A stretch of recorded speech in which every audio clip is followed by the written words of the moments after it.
Bonjour Laurent. Bonjour. Alors je suis ravi de t'avoir avec nous. Donc là nous sommes au sein de la société Sésame et on a décidé chez Sésame de faire un espèce de rendez-vous, alors peut-être pas hebdomadaire mais au moins mensuel avec certains professionnels qui marquent un petit peu le monde de l'esthétique. On appelle ça le rendez-vous en aparté.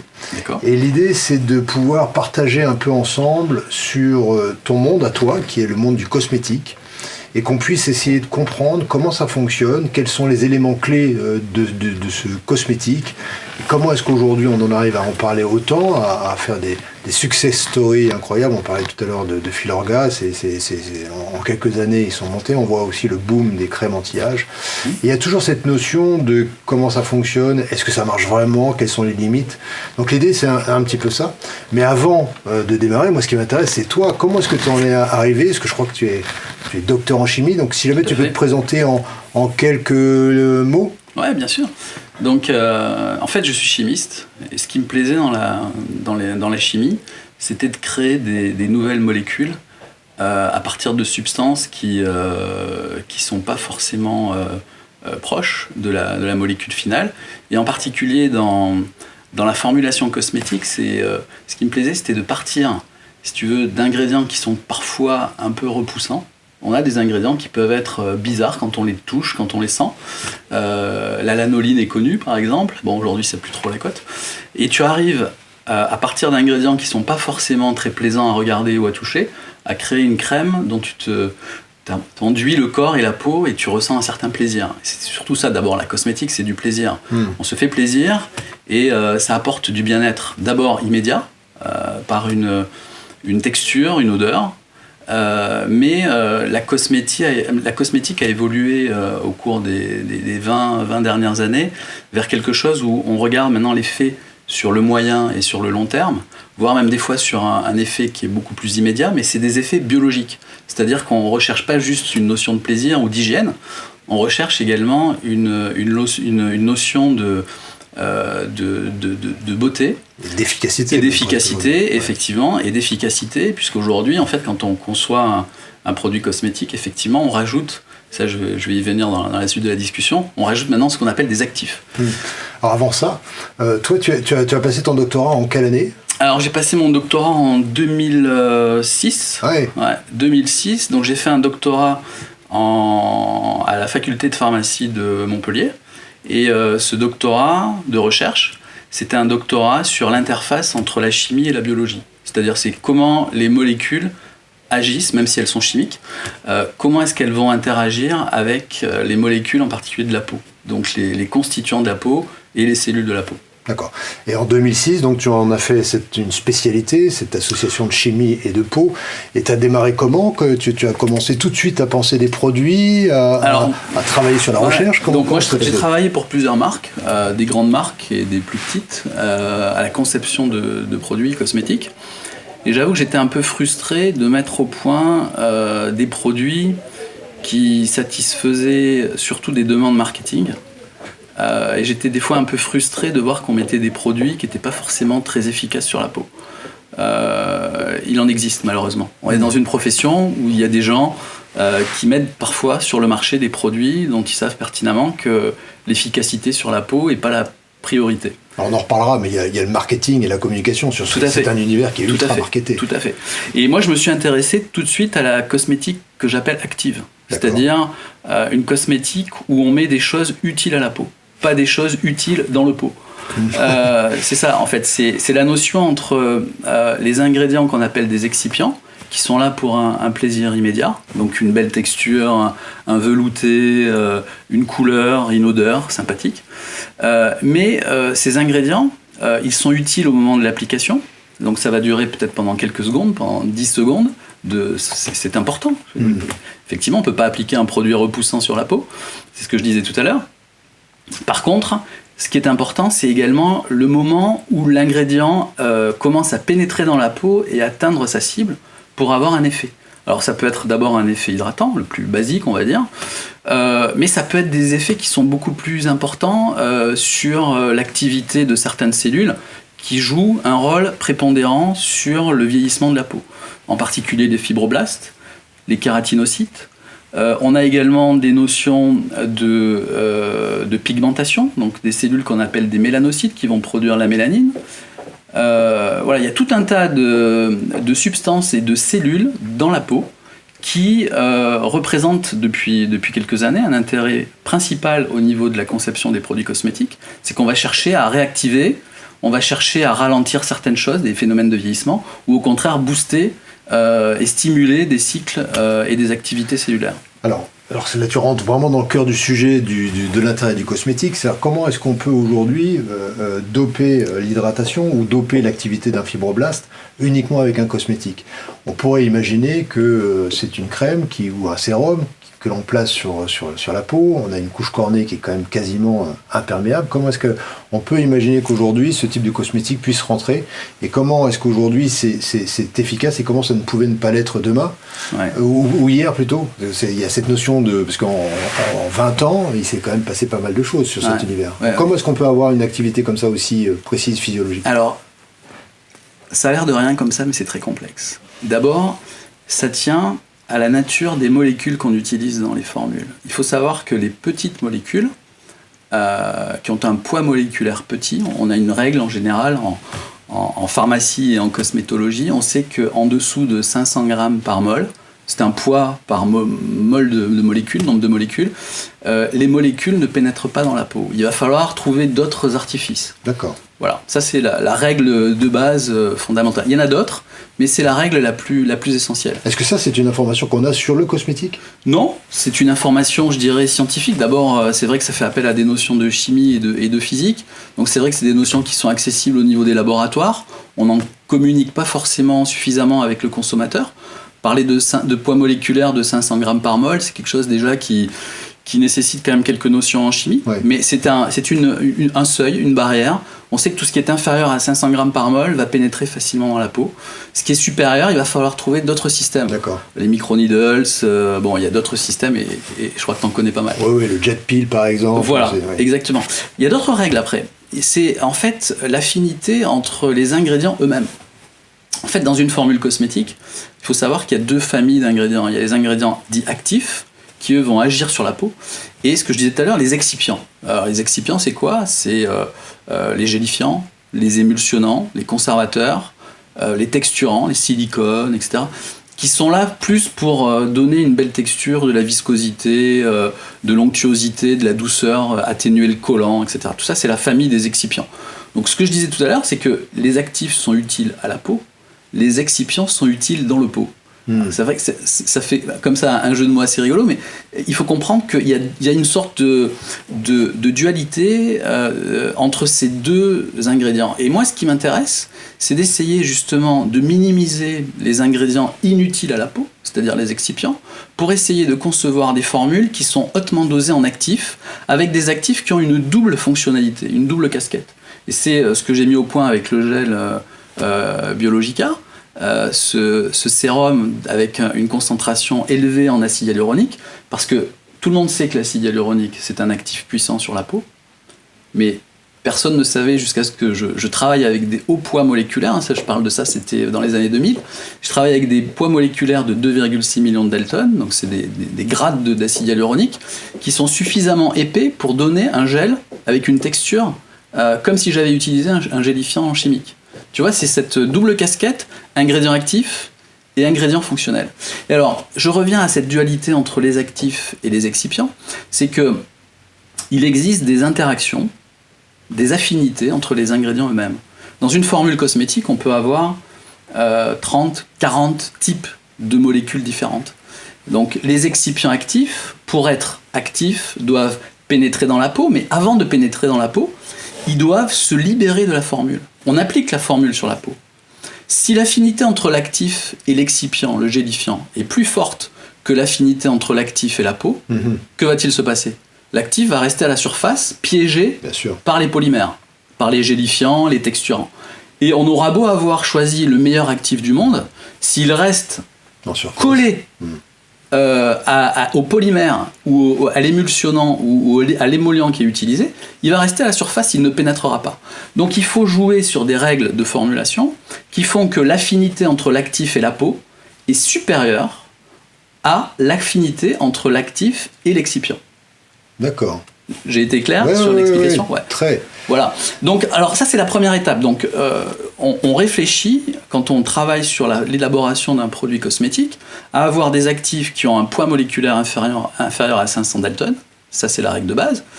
Et deuxièmement, on va réfléchir... 500 grammes par mol. 500 grammes par mol, oui. C'est 500 Dalton. 500, oui, on peut appeler ça 500 Dalton aussi. Et également, on va réfléchir à ces interactions. On a des logiciels pour calculer ça. Des logiciels qui permettent de regarder que finalement, l'affinité entre l'actif et la peau est supérieure à l'affinité entre l'actif et sa base d'accueil. Voilà.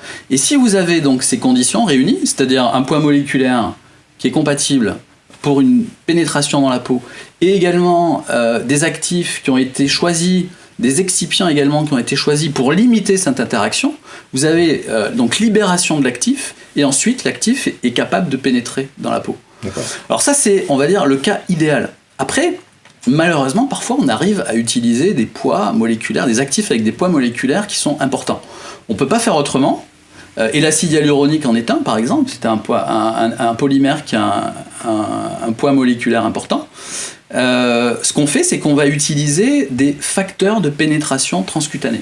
Donc ce sont des substances qui sont connues pour diminuer la barrière cutanée. Donc ce qui va se passer, c'est que pendant une durée de quelques minutes à quelques heures, ces substances-là vont désorganiser la barrière cutanée. Donc c'est principalement le ciment intercellulaire, où on va créer des conditions favorables à la pénétration des actifs. Donc là, tu es en train de me dire qu'on invente un espèce de cheval de Troie pour faire pénétrer des actifs qui auraient un poids moléculaire supérieur à 500 Dalton, pour faire en sorte qu'ils réussissent à passer cette couche cornée. Alors, le cheval de Troie, c'est un des moyens. C'est, en général, ce qu'on utilise, c'est des delivery systems en anglais, donc c'est des phénomènes d'encapsulation, enfin, c'est des techniques d'encapsulation. Okay. Le liposome sont très connus depuis je pense à ça. 30-40 ans déjà que l'industrie pharmaceutique et cosmétique utilise les liposomes. C'est quoi? C'est bluffer justement la surface de la peau qui est plutôt lipophile, et on va pouvoir mettre à l'intérieur d'une capsule un actif qui, s'il était seul, ne pourrait pas pénétrer dans la peau. Voilà, ça c'est un des moyens. Mais il y en a d'autres. Il y a des substances qui sont des lipides qui ont une structure moléculaire tellement, on va dire, désorganisée dans une structure tridimensionnelle. Elles vont s'insérer dans les lipides de la peau et ouvrir des pores. D'accord. Voilà. Et en ouvrant des pores, eh bien, comme on désorganise la barrière cutanée, on va favoriser la pénétration des actifs qui, eux, ne pourraient pas passer sans ces moyens-là. Ça, ce sont des moyens, on va dire, formulatoires. Après, il existe d'autres moyens que tu connais très bien. Hein. C'est les courants galvaniques. Oui, tout ce qui est induction tissulaire, la barophorèse avec le jet peel, la magnétophorèse avec le Rouge Pro. Voilà. Là, en fait, on va utiliser soit des courants électriques, soit la mécanotransduction. Voilà, de la mécanique. En fait, c'est quoi? Parce qu'on va créer des pores, soit en utilisant l'électricité, soit en utilisant même des fois soit en utilisant des fois des devices qui vont créer des trous, des micro-trous dans la peau, de façon à favoriser la pénétration de ces molécules. Voilà. L'objectif, c'est ça, c'est que, et ça je pense que c'est l'avenir, c'est une préoccupation actuelle des sociétés, on va dire, cosmétiques, qui se soucient de l'activité, et nous en faisons partie.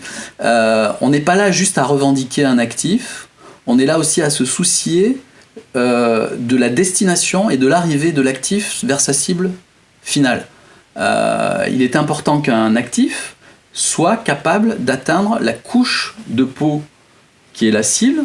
Ça peut être l'épiderme, ça peut être le derme, ça peut être l'hypoderme, et également que cet actif soit capable d'arriver à la cellule finale pour atteindre le récepteur sur cette cellule. Alors sur ces deux modes opératoires, c'est que ce premier actif qui est couplé avec un excipient et qui permet de pénétrer quand on est inférieur à 500 Dalton, ou l'autre approche qui est d'avoir des actifs peut-être supérieurs en termes de poids moléculaire, mais avec un cheval de Troie ou au moins une façon de faire pénétrer. Est-ce qu'il y a aujourd'hui une orientation que tu conseillerais, plutôt l'une que l'autre? Est-ce que ça dépend de l'objectif? Ça dépend de l'objectif, ça dépend des molécules aussi. Je dirais que quand on est sur des poids moléculaires qui sont supérieurs à 500 Dalton, mais encore raisonnables, on peut utiliser des excipients. Alors moi, par exemple, dans ma formule, j'utilise du lactate de sodium. Le lactate de sodium, donc c'est un dérivé d'alpha-hydroxyacide, il a tendance à rendre la peau un peu plus poreuse. Donc c'est pour cette raison qu'on arrive à faire pénétrer des fractions d'acide hyaluronique. Là, tu parles du Hyalusérum. Là, je parle du Hyalusérum et du Biologica. Ouais. Mais certaines préparations cosmétiques utilisent des choses que j'aime un petit peu moins, par exemple de l'éthanol. Ou du propylène glycol, c'est les vieilles générations. Aujourd'hui, on est sur d'autres générations de glycol. L'idée, voilà, c'est ça, c'est de solubiliser et d'emporter l'actif dans la peau. Voilà.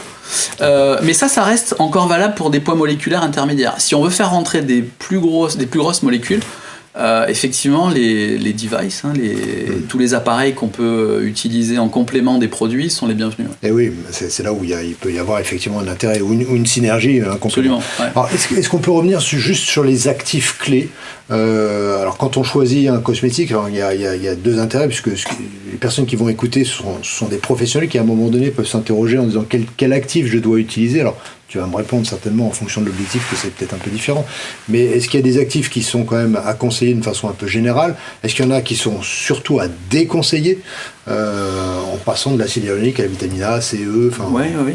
Alors moi, ça a été l'objet de ma thèse, c'est d'étudier dans la peau quels sont les constituants naturels de la peau humaine qui ont une fonction clé dans la biologie cutanée. Alors ça peut surprendre certains, mais par exemple le cholestérol, c'est une substance clé dans la peau. Les céramides, ça c'est des choses qui sont peut-être beaucoup plus connues. L'acide hyaluronique, il ne faut pas oublier que l'acide hyaluronique, c'est un des constituants de l'organisme humain. On en a dans la substance vitreuse de l'œil, on en a dans la peau, et c'est justement pour ça qu'on rajoute de l'acide hyaluronique sur la peau, c'est que avec l'âge, en fait, le taux d'acide hyaluronique diminue dans le temps et on perd la turgescence du derme. Donc c'est toutes ces molécules qui sont naturellement présentes dans l'organisme humain, qui ont un rôle biologique qu'il va falloir essayer de rajouter par des formules cosmétiques bien formulées pour que justement ces molécules soient intégrées dans la peau. Et en général, le gros avantage aussi de ces molécules-là, que j'appelle moi biomimétiques, les ingrédients qui sont comparables aux molécules qu'on a naturellement dans la peau, le gros avantage, c'est qu'elles sont reconnues comme des molécules amies de la peau, puisque c'est les mêmes. Donc forcément, il n'y a pas de problème de tolérance. Bien sûr. Alors quand on utilise un gélifiant, quand on utilise même un actif, un stimulant de la régénération cellulaire, etc., quand on utilise un actif chimique, il va peut-être avoir une efficacité, c'est le problème qu'on a avec les produits pharmaceutiques, mais il y a toujours un effet secondaire. Eh oui. Voilà. Alors que les molécules qui sont biomimétiques, et je pense en particulier aux vitamines, je pense à l'acide hyaluronique, je pense aux constituants lipidiques de la peau, je parlais des céramides, il n'y a pas d'effet secondaire. Ouais. Il n'y a pas d'effet secondaire. Si vous en mettez trop, vous saturez les capacités d'absorption de la peau. Mais il n'y a pas d'effet secondaire. Même les vitamines, les vitamines, alors évidemment, il ne faut pas aller à des mégadoses, parce que certaines vitamines peuvent entraîner des problèmes, mais en général, la dose d'efficacité de la molécule... Alors, en fait, les vitamines, elles ont 3 doses à prendre en compte. La dose de carence, qui est souvent connue, c'est-à-dire si vous ne prenez pas suffisamment de vitamine C, vous avez du scorbut, par exemple. Après, on a une dose thérapeutique. Si vous prenez de la vitamine C, vous arrivez à lutter contre les infections virales et autres. Vous savez, pour les rhumes, ça, c'est connu. Et après, vous avez une dose toxique, quand elle existe, mais qui est extrêmement loin de cette dose active. Contrairement aux molécules pharmaceutiques, où souvent, la dose toxique, elle est assez proche de la dose efficace, la dose thérapeutique. Et c'est ça qui pose problème avec les produits pharmaceutiques, c'est que pourquoi est-ce qu'on a une prescription? C'est parce que si vous en prenez trop, il y a danger. Il y a danger. C'est parce que la dose toxique, elle est assez proche bien sûr. de la dose thérapeutique. Ce qui n'est pas le cas avec les substances, les vitamines en particulier. Ça me fait penser à un truc, mais est-ce que c'est possible de traiter un problème de scorbut ou de carence de vitamine C avec simplement un produit sur la peau? Est-ce qu'on arrive à pénétrer et à faire pénétrer suffisamment de vitamines? Alors, l'exemple du scorbut, et j'ai un ami qui s'appelle le professeur Philippe Imbert, qui a étudié, en fait, si vous connaissez certaines maladies de peau qu'on voit en particulier chez les personnes âgées, qui sont des taches noires violacées. En fait, c'est un scorbut cutané. D'accord. On appelle ça le purpura. J'ai plus le nom exact en tête de cette maladie, mais c'est un purpura de Batman, si je me rappelle bien. Wow. Donc, ce sont des taches violacées qu'on voit souvent sur les peaux, les jambes, la peau des mains ou la peau des jambes des personnes âgées. Eh bien, en appliquant de la vitamine C, mais ne serait-ce que même une tranche d'agrumes quotidiennement, vous faites pénétrer de la vitamine C dans la peau et vous arrivez à atténuer, voire à faire disparaître complètement ce purpura de Batman. D'accord, donc Voilà. l'actif va jusqu'au sang et pénètre d'une façon l'objectif suffisamment... en cosmétique, alors je veux pas m'avancer non plus, mais vous connaissez les patchs. Ouais. Les patchs, c'est quoi? C'est comment faire pénétrer dans la circulation générale des molécules qui sont appliquées sur la peau. D'accord, ça c'est un autre domaine, parce que là, on a des molécules qui vont jusqu'à la circulation générale. D'accord. Et qui vont avoir une activité systémique. C'est pas le but du cosmétique. C'est pas le but du cosmétique. Ouais. Moi, mon intérêt, c'est faire pénétrer des molécules dans la peau. D'accord. Voilà. Et je m'arrête à la peau. Je veux pas aller au-delà. Alors, par rapport à ces ingrédients, ces actifs, on a bien compris, les actifs biométiques ont un véritable intérêt, puisque acceptés par la peau, puisque ce sont des éléments qu'elle connaît, donc elle va les accepter d'une façon plus naturelle. Hein, je crois que c'est bien skin friendly. Ok. Hein? Alors, quel est l'intérêt et est-ce qu'il peut y avoir une dangerosité entre des produits des actifs biométiques entre guillemets chimiques et des actifs qui pourraient être naturels, voire bio, puisqu'il y a une tendance au bio aujourd'hui. Est-ce que tu vois la limite, tu vois? Ouais. Alors oui, on peut parler de ça aussi. En fait, quand une molécule est strictement biomimétique, mais qu'elle est de haute pureté, il n'y a pas de souci en général. Ce qui va créer le problème, c'est dans la synthèse de la molécule. Elle peut être même chimique parfois. De plus en plus, en fait, ce qu'on utilise, c'est ce qu'on appelle de la biotechnologie. La biotechnologie, en fait, c'est de la fermentation. C'est-à-dire qu'on va utiliser des bactéries ou des levures qui vont transformer certaines substances en molécules actives. C'est ce qu'on fait quand aujourd'hui, on synthétise certains médicaments par des fermentations, dans des fermenteurs, et on ne fait que reproduire ce que l'homme fait depuis des années quand il fait du vin, puisqu'il transforme du sucre issu de raisin en alcool. Et bien, en fait, c'est le même principe, c'est-à-dire qu'on va créer des nouvelles molécules en utilisant des bactéries qui ont été sélectionnées pour, dans leur métabolisme, sécréter certaines substances. Il y a des vitamines, l'acide hyaluronique fait partie de ces molécules qu'on obtient par biofermentation. Donc, c'est pas la molécule en elle-même qui risque de représenter un souci quand on est biomimétique, c'est les impuretés qui pourraient être véhiculées avec la molécule elle-même. Il y a toujours une fraction de substances indésirables. Et souvent, je dirais que le gros avantage de la biotechnologie et de la fermentation, c'est qu'on obtient des molécules qui ne présentent pas les traces de substances indésirables qu'on peut avoir dans la synthèse. La synthèse, on utilise des éléments de départ qui peuvent être parfois toxiques, et on peut utiliser des catalyseurs, des métaux par exemple. Et en plus, derrière tout ça, on va utiliser des solvants. Ce sont des solvants qui parfois sont des solvants chlorés, par exemple. Voilà, et tout ça, en fait, on a beau purifier la molécule finale, on a toujours des tracouillettes de choses qu'on ne voudrait pas avoir. En biotechnologie, comme on part souvent de fermenteurs, avec ça peut être de la mélasse de maïs, ou de blé, ou de soja, on fait fermenter tout ça, on part déjà de substances souvent naturelles. Donc au final, on n'a pas de catalyseur, on n'a pas de solvant, on a juste à purifier, sécher, extraire, vous voyez. Le procédé en lui-même de transformation et le procédé de purification derrière font que les substances qu'on obtient, ce sont des substances qui présentent moins de traces de substances indésirables. Voilà. Donc en fait, ça dépend de la qualité de la fabrication oui. Et donc, quand tu parles de biotechnologie, je pense que comment est-ce qu'on peut éliminer ceux qui justement sont pas dans cet acte de réflexion et de fabrication haute technologie? Eh bien, je dirais qu'aujourd'hui, on a de plus en plus de normes ou de certifications qui viennent se mettre en place. Donc, on a des certifications au niveau européen une certification qui s'appelle Cosmos. D'accord. Ces certifications En France, on a EcoCert qui a mis en place ce genre de certification. On voit une tendance à évoluer vers des produits de plus en plus naturels, voire même certifiés bio. Et vous avez dans ces chartes de formulation des exclusions de molécules qui contiennent justement des substances indésirables. Donc l'idée, et ça c'est une tendance pour Biologica, puisqu'on en a parlé, l'idée c'est d'évoluer très rapidement vers une charte de formulation conforme à la charte Cosmos. Ouais, je crois qu'il y a une vraie volonté d'être exactement très voilà. Et ça va à la même fois dans l'efficacité et dans le naturel. Et ça va même au-delà des ingrédients eux-mêmes, c'est que ça va même au niveau des packaging. Parce que les packaging, il faut savoir aussi que les packaging donc, sont des substances synthétiques qui contiennent aussi des substances indésirables.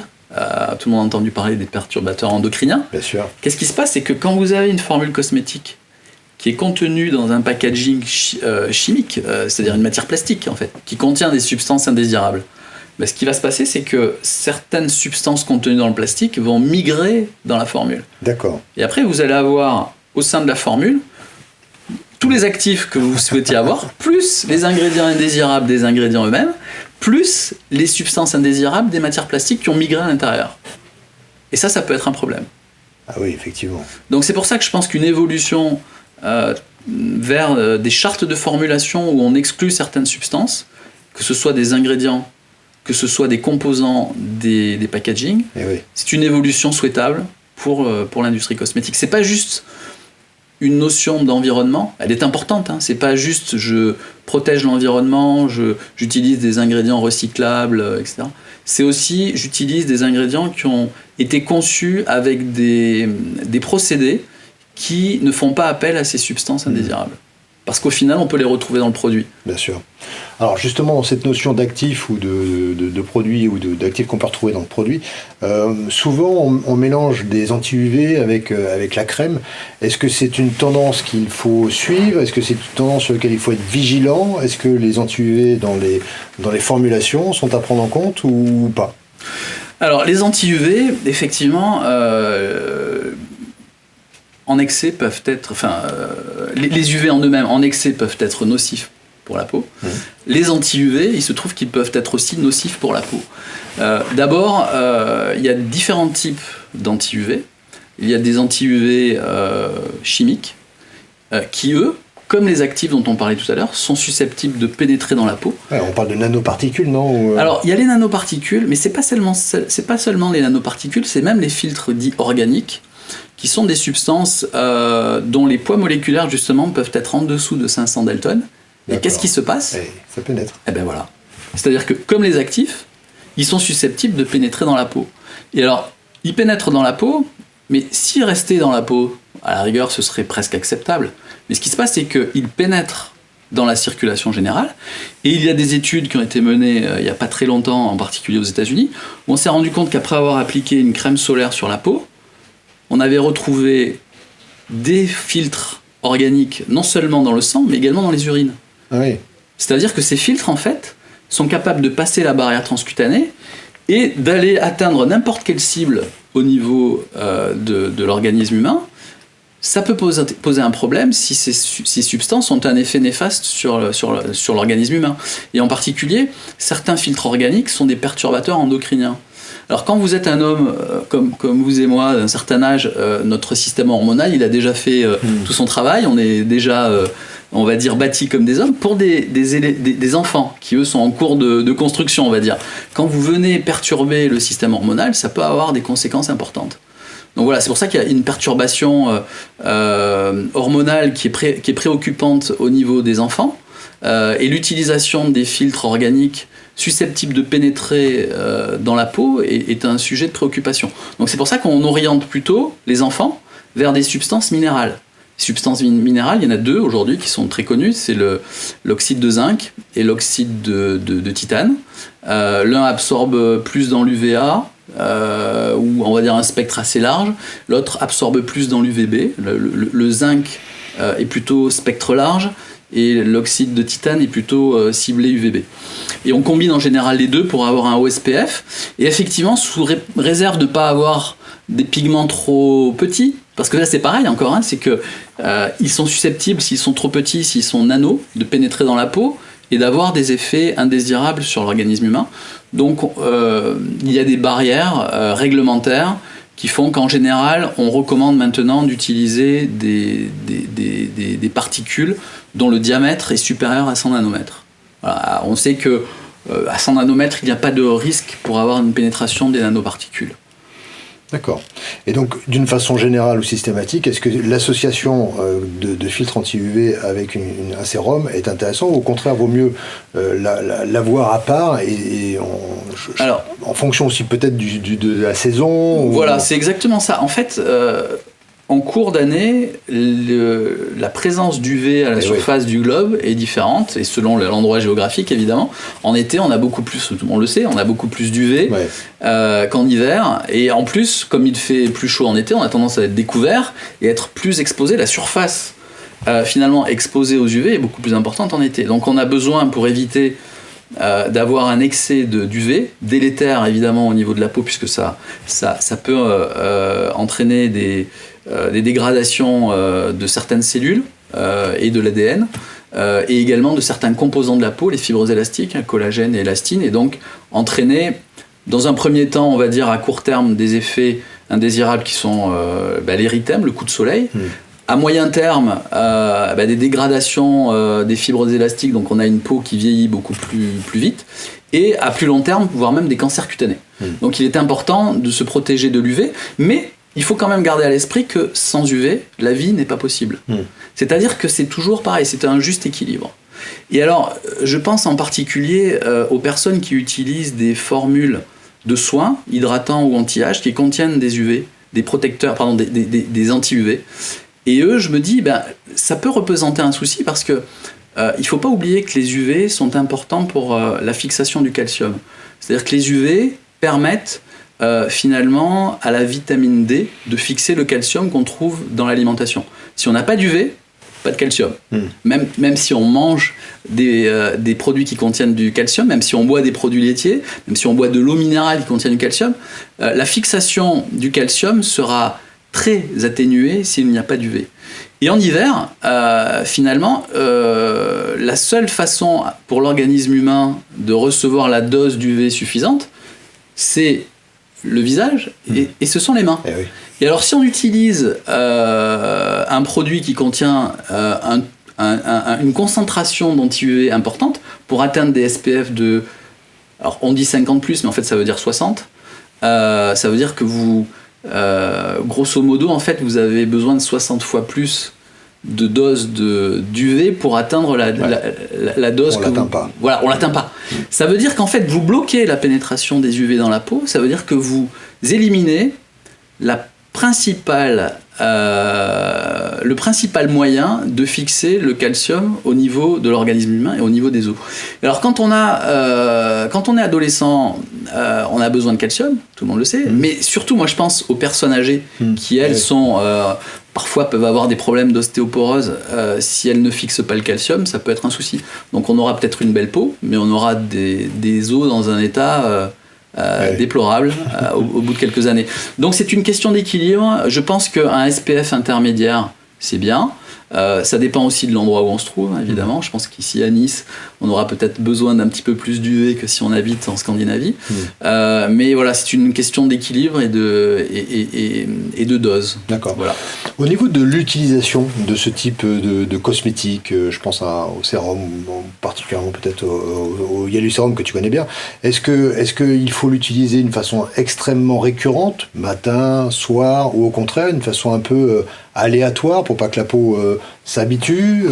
Il y a une recommandation particulière dans le domaine cosmétique? Il y a une règle qui est assez nouvelle et c'est quelque chose qui a été justement mis en évidence par, justement, je disais tout à l'heure, le professeur Imbert, avec qui je me suis associé d'ailleurs. Je l'ai fait rentrer en tant que partenaire dans mon entreprise parce que c'est quelqu'un de brillant que j'estime beaucoup. Il a fait pas mal de livres sur le sujet de la peau, etc.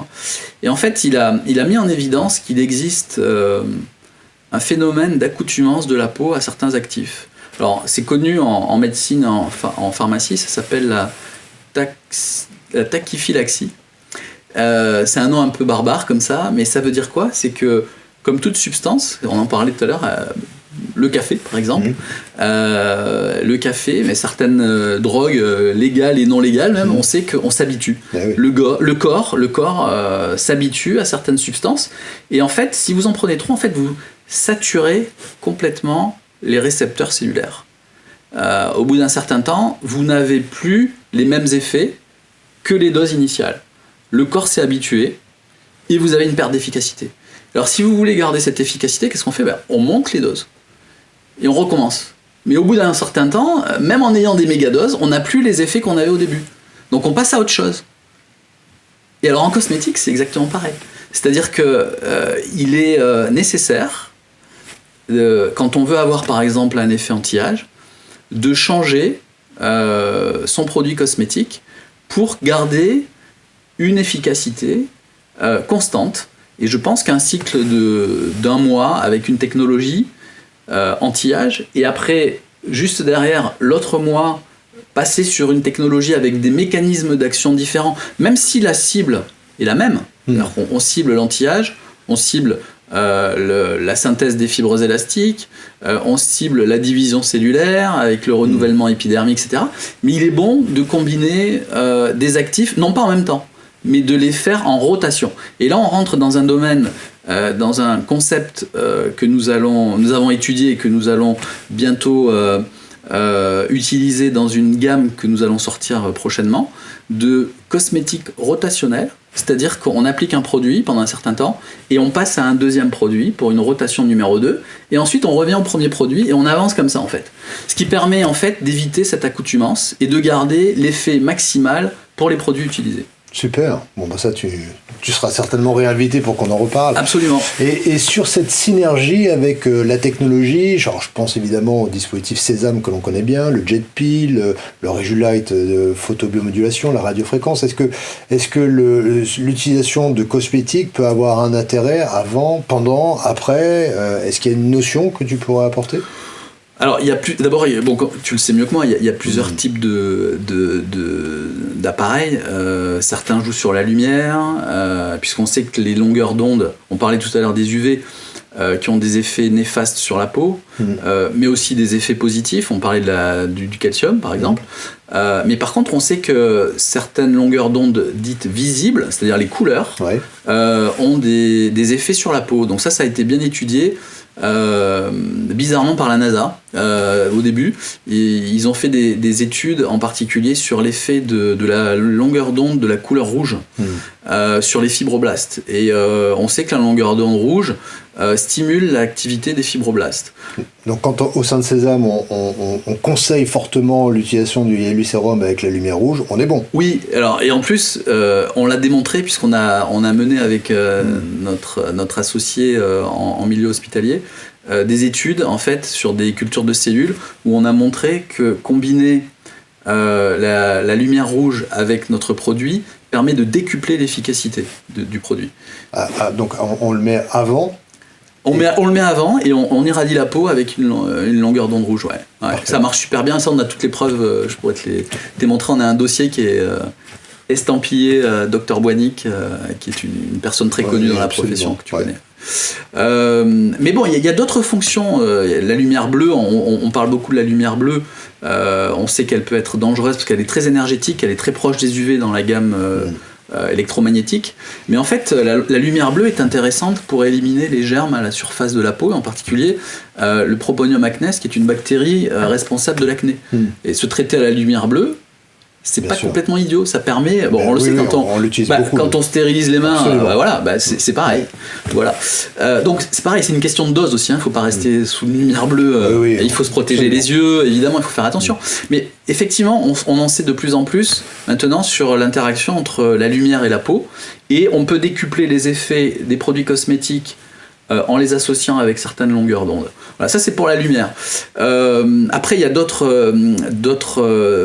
équipements qui sont utilisés pour favoriser ce qu'on appelle la biodisponibilité, c'est-à-dire la pénétration des actifs dans la peau.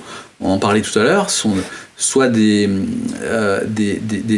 appareils qui vont inverser la polarité de la peau, puisque la peau en fait a une polarité, et en inversant avec des courants c'est bien connu, c'est le courant galvanique, donc on va favoriser la pénétration de certains actifs. En fait, on va utiliser les charges électrostatiques de certains actifs pour les attirer au sein de la peau. Ouais, on utilise ça avec un dispositif qui s'appelle le Wish Pro chez nous. Voilà, très bien, ça c'est un très bon appareil. Il y a des appareils aussi d'électroporation, des appareils aussi qui vont faire de la poration mais physique. On connaît les micro-needles, mais il y en a d'autres.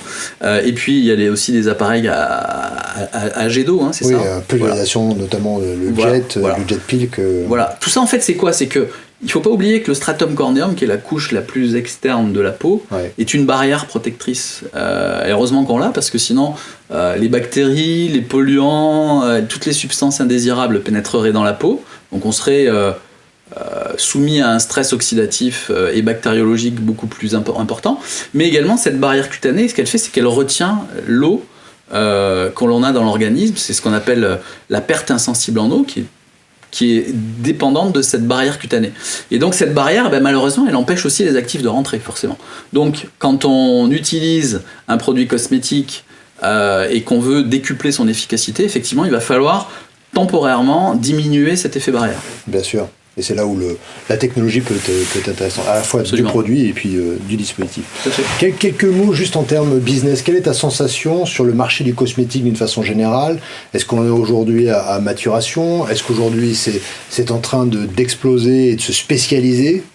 Alors ça dépend des zones géographiques. Moi il se trouve que j'ai une position dans l'entreprise globale et je vois un petit peu le marché cosmétique en Amérique, en Europe, au Moyen-Orient et en Asie, et les attentes des consommateurs sont complètement différentes d'une zone géographique à l'autre.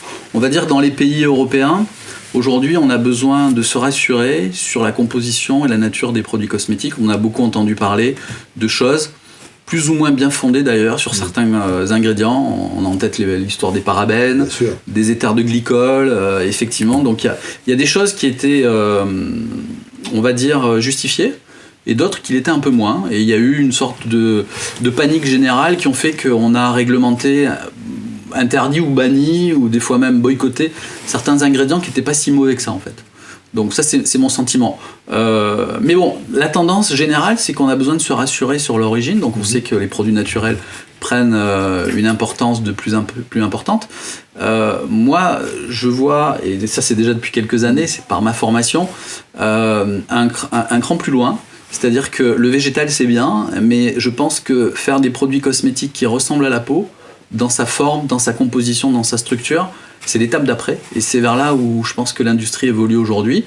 Et on a été les premiers, les précurseurs chez Biologica. Et d'ailleurs, le mot Biologica veut dire logique bio, c'est logique du vivant. C'est parce que dès le départ, quand on a conçu cette marque, on la faisait justement pour se rapprocher du monde du vivant, dans sa structure et dans sa composition. C'est pour ça que nos produits contiennent le maximum d'ingrédients biomimétiques. Voilà, donc ça c'est une tendance forte et je pense qu'on fera plus marche arrière aujourd'hui.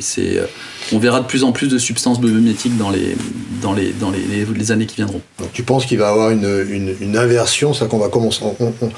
On investira de moins en moins dans la com et dans le marketing et de plus en plus dans cette qualité de produit qui va faire qu'on se rapproche d'une efficacité naturelle. Absolument. Il faut garder en tête que la peau, c'est une émulsion. La peau, c'est une émulsion. Elle est composée d'ingrédients lipidiques et d'ingrédients hydrosolubles.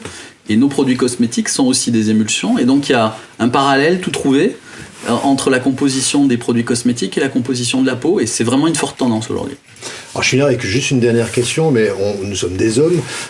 Souvent il y a des crèmes pour femmes, il y a des crèmes pour hommes. Est-ce que il y a un truc intéressant là-dedans ou c'est que de la com et du marketing?